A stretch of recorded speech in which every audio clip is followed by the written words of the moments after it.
Indian Premier league के छठवें match में डेविड वार्नर का तूफान सा आ गया। दरअसल राजीव गांधी अंतर्राष्ट्रीय क्रिकेट स्टेडियम हैदराबाद में खेले जा रहे इस मैच में डेविड वार्नर ने 76 रनों की पारी खेल डाली।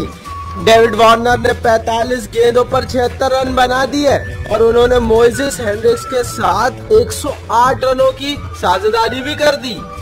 दरअसल गुजरात लॉयंस और Sunrisers Hyderabad Indian Premier League का छठवां मैच हैदराबाद के Rajiv Gandhi international cricket stadium पर खेल रहे थे। पहले बल्लेबाजी करने उतरी गुजरात लॉयंस की टीम ने 7 विकेट पर सिर्फ 135 रन ही बनाए थे। स्कोर का पीछा करने उतरे धवन जल्दी आउट हो गए, लेकिन डेविड वार्नर की ये पारी इतनी शानदार थी कि दर्शक देखते ही रह गए। डेविड वार्नर ने पूरे ग्राउंड पर छक्के और चौकों की बरसात कर दी।